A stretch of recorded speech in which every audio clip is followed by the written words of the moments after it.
20h33, c'est la suite des grands débats. Je perds ma voix. Vous arrive, Olivia, si belle voix qui disparaît d'un seul coup.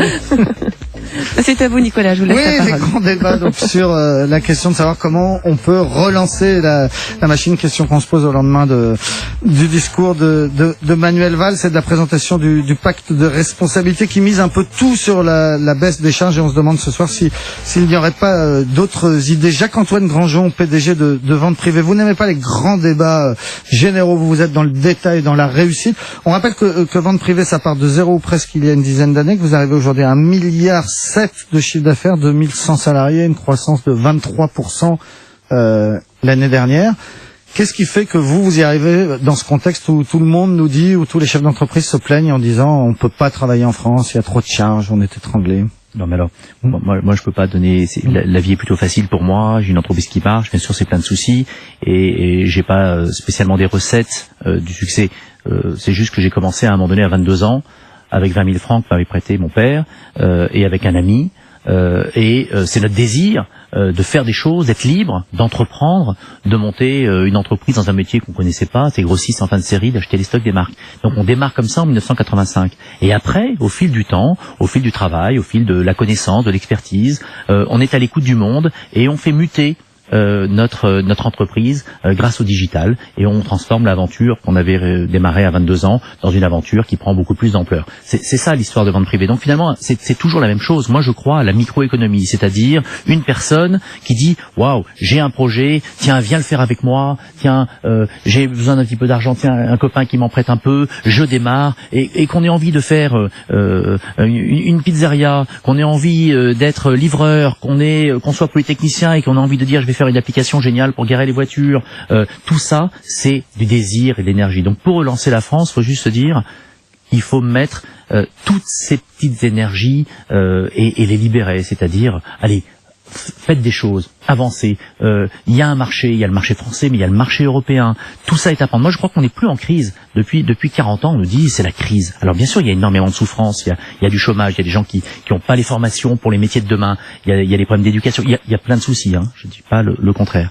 Je dis juste qu'il faut arrêter de dire qu'on est en crise. La crise, elle a démarré avec l'augmentation du pétrole en 79, et depuis 79, après les 30 glorieuses, on nous dit c'est la crise, c'est la crise. Alors dans toute la vie, on aura attendu, c'est la crise. Non, on est dans une mutation qui est en train d'accélérer le digital. La planète est devenue plus petite. Les enjeux sont devenus différents. Les moyens de consommer sont devenus différents. Les moyens de produire sont devenus différents. Et nous, dans notre pays, où on sait tout faire en France. On sait de l'agriculture la plus pointue au nucléaire, en passant par la recherche, on sait tout faire, le luxe, le vin, etc. Il n'y a pas un pays au monde où on sait faire autant de choses. Justement, grâce à tout ça, grâce au fait de l'intelligence qu'on peut mettre derrière les objets, moi j'adore les objets connectés par exemple. Alors les objets, jusqu'à présent, on les avait inventés, on les avait utilisés, puis on les faisait fabriquer très loin, là où ça coûtait pas cher. Aujourd'hui, il faut mettre de l'intelligence dans les objets. Et donc, c'est les ingénieurs, c'est les créatifs, c'est le design, c'est tout ce qu'on peut mettre dans l'objet. Et là, brusquement, il peut être fabriqué n'importe où, mais si l'intelligence est là où vous pensez cet objet, brusquement, c'est une forme de réindustrialisation du pays. Donc moi, je crois à ça. On n'est plus en crise, on est en mutation. Les entreprises sont toutes en train de muter parce que le consommateur est devenu le roi dans sa façon d'exercer son pouvoir avec le smartphone, qui est l'outil. Je parle beaucoup, mais qui est l'outil qui a été le plus acquis à la vitesse la plus rapide dans le monde en aussi peu de temps. Et ça change la façon de consommer et la façon de tout d'ailleurs. C'est-à-dire que le smartphone, ça vous permet de vous éduquer. Vous pouvez suivre les cours d'Harvard sur votre smartphone. Ils sont gratuits. Alors vous n'aurez pas le diplôme parce qu'il faut le payer, mais ils sont gratuits. Ça vous permet de communiquer, de vous cultiver, d'apprendre, de critiquer, de comparer. Waouh! On est en train d'avoir un nouveau monde. Et quand on regarde sur le long terme, on peut avoir que de l'optimisme par rapport à ça, parce que c'est une élévation du niveau de conscience des gens.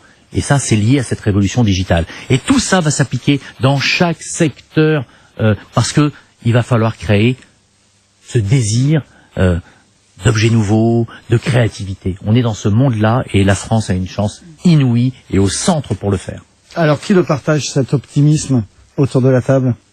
Moi, c'est vrai que aujourd'hui, c'est vrai que l'entrepreneur a été beaucoup stigmatisé ces dernières années, à travers notamment certains grands patrons. Il faut rappeler quand même ce qu'est la réalité de l'entreprise française.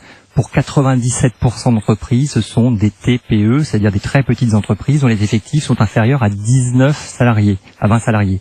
Et donc, il faut en face de ça, pour susciter cette envie d'entreprendre et de développer ces activités-là, il faut permettre à tous les créateurs, les porteurs de projets potentiels, les étudiants, les demandeurs d'emploi, parce que tout à l'heure on parlait des futurs gisements d'emploi, mais les futurs gisements d'emploi, ce sont l'auto-emploi, c'est-à-dire ce sont les salariés qui sont déçus du système, qui vont pouvoir se créer leur propre emploi. Donc il faut libérer, comme disait Jacques-Antoine Grandjean, il faut libérer les entrepreneurs. Mais libérer de quoi? La problématique française. Qu'est-ce qui bloque aujourd'hui un jeune, Jacques-Antoine Grandjean, un jeune de 22 ans de faire la même chose? Il est bloqué par quoi? Notamment par le carcan administratif, le millefeuille administratif. On a parlé d'un choc de simplification, et aujourd'hui, la vie d'un chef d'entreprise de 19 salariés est très très compliquée.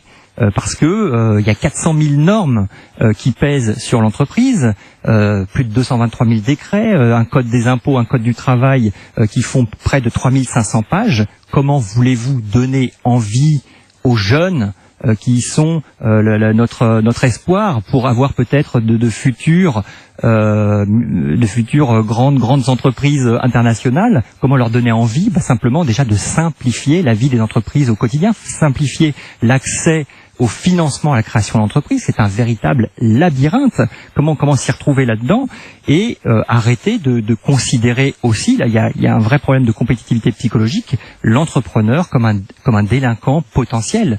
Dès lors que vous gagnez de l'argent, que vous créez de la richesse, eh bien vous êtes vu par un certain nombre de personnes, de politiques, l'administration, comme des délinquants en puissance, limite qui a piqué dans la caisse. Donc ça, faut changer l'image de l'entrepreneur réellement, pour pouvoir donner envie à tout un chacun de pouvoir créer son entreprise. Vous vous sentez comme un délinquant, Jacques-Antoine Grandjean?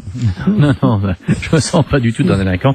Moi, j'ai démarré avec quasiment rien quand j'avais 22 ans, mais j'étais riche de l'éducation que m'avaient donné mes parents, j'étais riche de la culture que m'avaient donné mes parents. Donc c'est vrai que aujourd'hui, tout court. Oui, mais mais de ce que j'avais aussi déjà, parce que j'ai fait grossir ça, et je pense que oui, tout passe par l'accès à la culture, l'accès à l'éducation, l'accès à la formation au métier de demain. Et si cette énergie est donnée aux jeunes, c'est sûr que si un jeune est formé pour des métiers qui ne s'exercent plus, ça fera un futur chômeur. Donc il faut les former pour les métiers dans lesquels il y a une attractivité, et il y a des postes qui vont être ce que fait mon ami Xavier Niel avec son école 42 par exemple, où il travaille sur les futurs développeurs informatiques, et il donne sa chance à tout le monde. C'est une école gratuite. Mais pour revenir sur le sujet des normes, il y a des petits gestes fondamentaux. Il y a le président de la République qui a confié à Guillaume Poitrinal, qui était le plus jeune PDG du CAC 40, Unibail Rodamco, c'était la société qu'il dirigeait, un rapport qui va être mis en place de façon extrêmement pragmatique sur la diminution des normes qui étouffent ce pays. Et c'est quelqu'un d'extrêmement pragmatique qui a quitté une entreprise du CAC 40 pour monter une entreprise qui importe du bois pour faire des maisons en bois. Moi, je trouve ça courageux à son âge de quitter le CAC 40 pour être entrepreneur et qui travaille sur les normes. Donc oui, je pense qu'il y a plein de petits signes qui se mettent en place. Ce qui est important dans ce pays maintenant, c'est de les concrétiser. Alors, ce qui est important aussi, c'est de relancer la consommation, et pour ça, il y a la pub tout de suite. Après, on revient avec Nicolas Bouzou et Carole Couvert de la CGC. À tout de suite. Jean-Marc Morandini sur Europe 1, incisif, polémique et proche de vous. On va voir ce qu'en pensent justement les auditeurs d'Europe 1. Avec son grand direct, Jean-Marc Morandini vous propose tous les jours